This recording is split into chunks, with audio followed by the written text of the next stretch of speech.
అధికారం కోల్పోయినటువంటి బాధలో కేటీఆర్ గారు కేసీఆర్ గారి కుటుంబ సభ్యులు అర్థరహితమైనటువంటి అవగాహన లేనటువంటి మాటలు మాట్లాడుతున్నారని నేను అంటున్నాను. ఎందుకంటే ఒక హాస్పిటల్లో పొరపాటునో ఎక్కడైనా జరిగితే జరిగి ఉంటుంది, ఇన్సిడెంట్ జరగలేదని నేను అంటలేను. మొత్తం 5 నెలల్లోనే ఏదో మార్పు జరగాలి, 10 ఏళ్లలో మీరు ఏం చేయలేని అసమర్థులు మీరు కొత్తగా వచ్చిన 5 నెలల్లో ఏదో జరగాలి అని చెప్పి ఏదో ఊహించుకుంటే ఎట్లయితుంది? బేసికల్గా జరుగుతున్న పొరపాటు ఎక్కడ, పునాదులు వేయడంలో జరిగిన పొరపాటు ఎక్కడ అనే చూడండి. 10 సంవత్సరాల్లో తెలంగాణ బంగారు తెలంగాణ అయిపోయింది, అంతా అయిపోయింది అనే మీరు పోయి ప్రగతి భవన్లు, సెక్రటరియట్లు పెద్ద 100 కోట్లతో కట్టినప్పుడు మరి 10 ఏళ్లలో మీరు కట్టిన దవాఖానలు ఏమైనా డాక్టర్లు ఎట్టిపోయినరు? ఎందుకు జరుగుతూ ఉన్నాయి మరణాలు? దీని మీద మాట్లాడకుండా రోజు ఏదో ఒకటి విమర్శించాలి కాబట్టి విమర్శించాలనుకోవడం అనేది మంచి పద్ధతి కాదు రాజకీయాల లోపల. 1, 2, if there is any specific case గురించి మాట్లాడుకుందాం, ఆ ఊరికి పోవాలి, మాట్లాడుకోవాలి. రైతుల ఆత్మహత్యలు మీ కాలంలో 10 ఏళ్ళు సాగినాయి, ఇప్పుడు కూడా జరుగుతూనే ఉన్నాయి. So how you will compare it? You have any statistics అంటే నో స్టాటిస్టిక్స్. మా కాలంలో రైతుల ఆత్మహత్యలు జరగలేదు అని చెప్తారు. జరగలేదా అన్న? ఫామ్ హౌస్ కాడికి పోయి మా దౌలతాబాద్ రైతే ఊరేసుకున్నాడు. దానికి there is no answer from the TRS. కాబట్టి కేటీఆర్ అయినా హరీష్ అయినా ఒక రకమైన ఫ్రస్ట్రేషన్ లోపల ఏదో చేయాలనేటువంటి తపన లోపల చేస్తున్న పంచాయతీ తప్ప గ్రౌండ్ రియాలిటీలో లేరు వాళ్ళు అనేది నా ఆలోచన.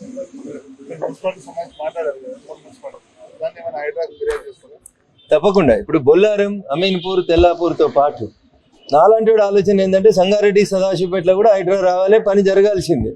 ఎందుకంటే చెరువులు, కుంటలు ఏ ఊర్లో ఉన్నా రక్షించబడాలి. మోర్ పర్టికులర్గా రింగ్ రోడ్ లోపల వచ్చేటువంటి బొల్లారం, అమీన్పూర్, తెల్లాపూర్ మున్సిపాలిటీల్లో ప్రతిరోజు ఏదో ఒక రకంగా ప్రభుత్వ భూముల ఆక్రమణ, చెరువులు, కుంటల ఆక్రమణ జరిగి పెద్ద బంగ్లాలు వస్తూ ఉన్నాయి, లక్షల కోట్ల రూపాయలు సంపాదించుకుంటా ఉన్నారు. తెలియక తెలిసి నమ్మి అమాయకులు చాలా మంది నష్టపోతా ఉన్నారు. ఉదాహరణకి ఇప్పుడు అమీన్పూర్ పరిధి లోపల ఒక ఇన్సిడెంట్ చెప్తాను నేను మీకు. ఏం జరిగింది అంటే అక్కడ ఒక ప్రైవేట్ సర్వే నెంబర్ వేసి అపార్ట్మెంట్ కట్టినాడు. ఫిజికల్గా కట్టింది ఎక్కడ అంటే 943 అని గవర్నమెంట్ నెంబర్లో కట్టినాడు. ఈరోజు తహసీల్దార్ అమీన్పూర్ పోయి నోటీస్ ఇచ్చింది, ఈ స్థలం 943, ఇది మీరు చెప్తున్న 956 కాదు, ఈ అపార్ట్మెంట్ కూలగొడతాను అని చెప్తుంది. అపార్ట్మెంట్ లోన్ తీసుకున్నారు, 5 ఏళ్ల నుంచి అక్కడ ఉంటున్నారు. సో ఏది గవర్నమెంట్ ల్యాండ్, దాని రక్షణ కోసం మనం ఏం చేస్తున్నాం అనే విషయంలో అసలు ఎక్కడ కూడా క్లారిటీ లేదు. కాబట్టి హైడ్రానైనా ప్రభుత్వ అధికారులైనా నేను కోరేది ఒకటే, మున్సిపాలిటీ పరిధి లోపల ఉన్నటువంటి ప్రభుత్వ ఆస్తుల్ని రక్షించడంలో మీరు ముందు ఉండండి. డంప్ యార్డ్ ఇస్తే డంప్ యార్డ్ లోపల బిల్డింగ్ కూలగొట్టిన మెటీరియల్ తెచ్చి నింపేస్తారు. శిల్పారామం అని కడితే సంగారెడ్డి లోపల పిల్లలు కూర్చోవడానికి పార్కు పనికిరాదు. రాజీవ్ పార్క్ అని ఊరు మధ్యలో కడితే చెత్తకుంటకు తయారవుతుంది. ఇంత అధ్వానంగా పని జరుగుతూ ఉంటే స్వచ్ఛ భారత్ మిషన్ కింద భారత ప్రభుత్వం 100 కోట్ల రూపాయలని ఇస్తా ఉన్నప్పుడు స్వచ్ఛ భారత్ మిషన్ ఎక్కడ అమలవుతా ఉంది? ఇంత పెద్ద మున్సిపాలిటీలలో పబ్లిక్ టాయిలెట్స్ ఎక్కడ ఉన్నాయి? 1,00,000 జనాభా ఉన్న కాడ 10 టాయిలెట్లు, వల్ల 2 పని చేయాయి. ఇక దీన్ని స్వచ్ఛ భారత్ మున్సిపాలిటీ అని చెప్పి చెప్తా ఉంటారు. ఇట్లాంటి సంఘటనల్ని మేము స్పెసిఫిక్గా ఈరోజు పాయింట్అవుట్ చేయడం జరిగింది. అన్ని మున్సిపాలిటీ లోపల కూడా పనితీరు పట్ల జాయింట్ కలెక్టర్, లోకల్ బాడీస్ గారికి చాలా స్పష్టంగా చెప్పినాం. వచ్చే దిశ మీటింగ్ కల్లా ఇవన్నీ రెక్టిఫై కావాలని కోరుకున్నాం. గాంధీ హాస్పిటల్ జరుగుతున్న మరణాలపై చిన్నారుల మరణాలు 68 మంది I don't have any fact about the Gandhi hospital అన్న. బట్ ఒక మాట చెప్తా అన్న, లిఫ్ట్ ఉంది అనుకొని పోయి ఒక పోయి లిఫ్ట్ లేక అలా వస్తుంది, హోల్ ఉంటే అలా పడి చచ్చిపోయింది. ఇదే కేటీఆర్ మంత్రి ఉన్నప్పుడు జరిగింది, కేసీఆర్ గారు ముఖ్యమంత్రి ఉన్నప్పుడు జరిగింది.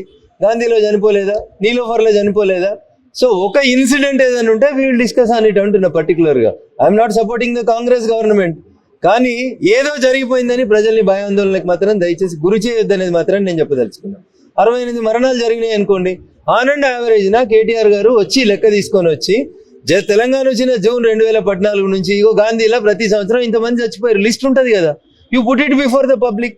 2014 నుంచి 2023 డిసెంబర్ దాకా ప్రతి నెల గాంధీలో ఎంతమంది చచ్చిపోయారు అనేది పెట్టు. చిన్నపిల్లలు ఎంతమంది, పెద్దమంది ఎంతమంది, రోగాలతో ఎంతమంది, యాక్సిడెంట్ తోటి ఎంతమంది, స్టాటిస్టిక్స్ ఆర్ దేర్. కాబట్టి 68 చనిపోయినారా లేరా అనే విషయం లోపల I don't have the factual figure. కానీ కేటీఆర్ ఏం మాట్లాడతాడు, హరీష్ ఏం మాట్లాడతాడు అంటే ఎంతసేపు మీడియా